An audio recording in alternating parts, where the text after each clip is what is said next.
So you're coming to Thailand and you want to stay here long term, but you don't know where to start. That's what this video is for. We're going to be going over everything that you need to know if you're staying in Thailand, especially around Bang Tao in Phuket. What's going on, guys? It is Dylan the Machete here. And without further ado, we're going to be talking about everything that you need to know when you are staying in Thailand long term. So without further ado, let's get into the first thing, which we're going to be speaking about is accommodation. So most places that you stay at, they're going to be more expensive if you only book a month or 2 months in advance. If you sign a longer term contract with them, you got to speak to them about getting the price down on that. So have a chat to them, say like, hey, if I pay for 3 months or 6 months, or if I'm signing a contract saying I'm going to be here for 6 months, can you bring the prices down?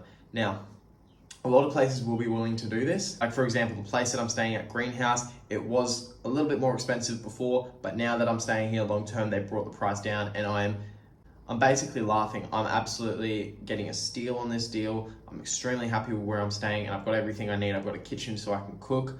I've got a fridge. I've got a bathroom, a decently sized bathroom. I've got everything I need here. I've got a TV for my PlayStation when I want to play. And yeah, I've got everything I need at a relatively cheap price.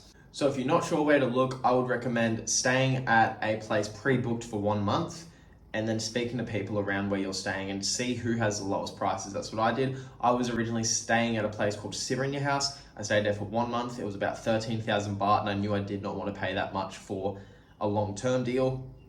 But during that 1 month, I just went around and I spoke to everyone at the gym. I found people that were paying 10,000. I found people that were paying 12,000 and so on in between that range.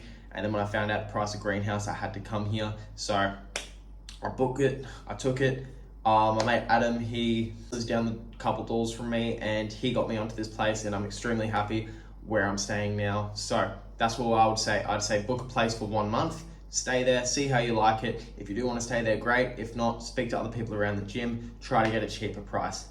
There are 3 places that I would recommend staying at that I've spoken to personally that people are staying at and that you can stay at for 1 month and kind of have a look around there after that. So the first place that I would say is Siranya House. Siranya House was good, but just a little bit too expensive to stay at long term. So the second place I would say is Savannah Place. If you want to stay with these guys, message me on Instagram and I'll get you in contact with these guys and you can book for 1 month or you can book for more. They are a little bit more expensive than most of the other places. They're about 15,000 baht for a very good room.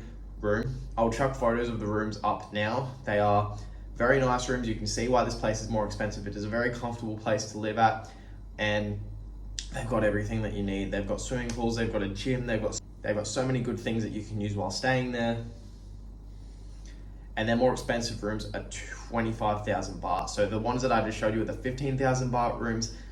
That's a great steal and it is about 10 minutes from Bang Tao Gym or about maybe 12 minutes from Revolution Gym. So if you're staying around this area in Bang Tao, that's the place to go. If you want to live a bit more of a comfortable lifestyle, you've got money. If you want to stay there long term, great. If not, you can stay there for a month and speak to people. The third place is Dodo House. Now Dodo House is extremely close to Bang Tao. It's probably less than a 20-minute walk from Bang Tao. I'd say closer to 15-minute walk to Bang Tao. So if you don't want to rent a scooter or if you just want to be somewhere close to the gym, Dodo House could be for you. There are also plenty of places right near the strip of Bang Tao, just behind the gym. But if you want to stay in any of those 3 places that I mentioned, if you need any more information on those 3 places, message me on Instagram and I'll help you out. If you want to look at some other places or you're staying somewhere other than Bang Tao, hit up Airbnb or booking.com. They have some great deals and a lot of options. So that's step 1, book in advance, 1 month accommodation, have a look around, find what's cheaper, find what's best, decide what you're after, and then go on to step 2, which is going to be motorbike. So for those that don't know, in Thailand, a motorbike or a moped, they're pretty much the #1 mean of transportation. They're easy, they're fast, just don't drive like a lunatic, otherwise you're gonna fall off. I fell off twice on my motorbike for 6 months. I didn't get any bad injuries, but I know people that have sustained very bad injuries and fallen off quite heavily. So be careful when you're renting or you're on a motorbike.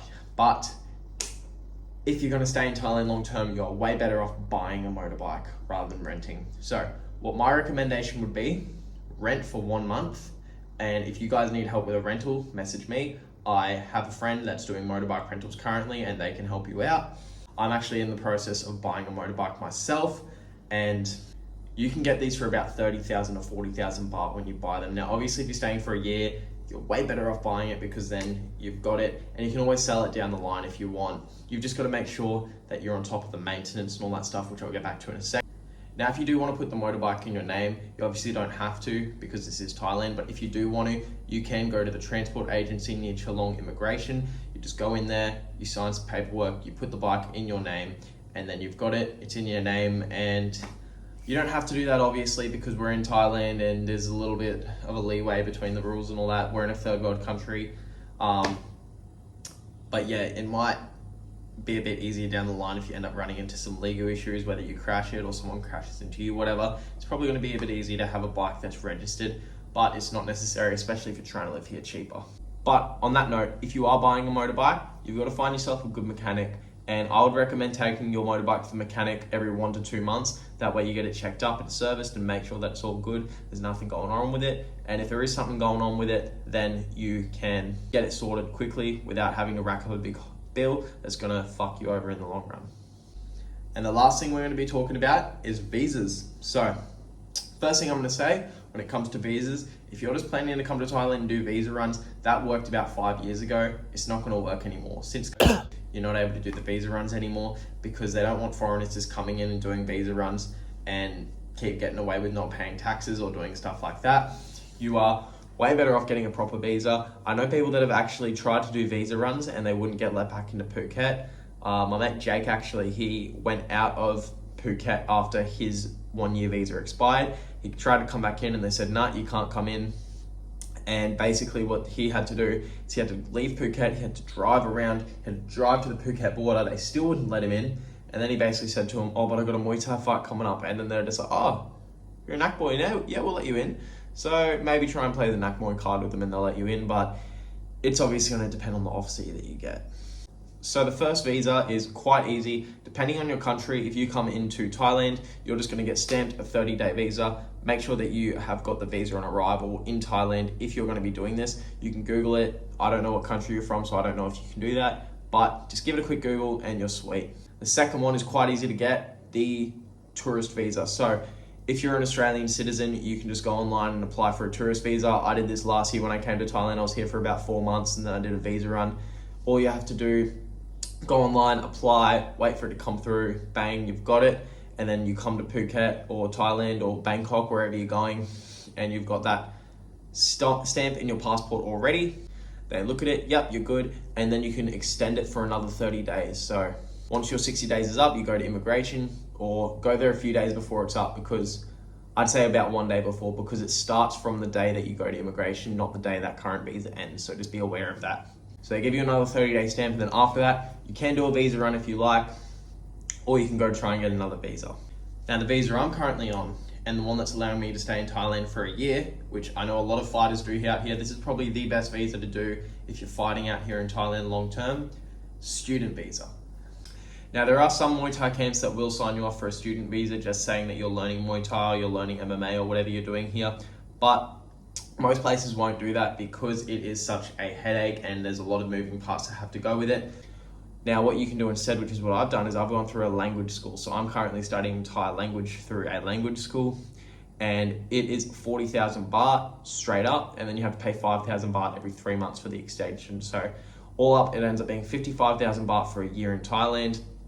It is a little bit expensive if you want to be here more than a year, but it is definitely cheaper than doing visa runs, so that's always good. Now there are 3 more visas that you can actually get on. Number 1 is a work visa. So if you're just coming here to work, you can get yourself another job. Only reason that I wouldn't recommend this is because the pay is quite low, and the fact that Thailand is so cheap is going to be cut out just because that you're not earning enough of an income. You're earning Thai wages, you're not earning Westerner wages, so therefore it's going to be the same as if you're back home living. If you want to be in Thailand and you just want to work and you just want to live a cheap lifestyle, that's great, but it's not great for being a fighter.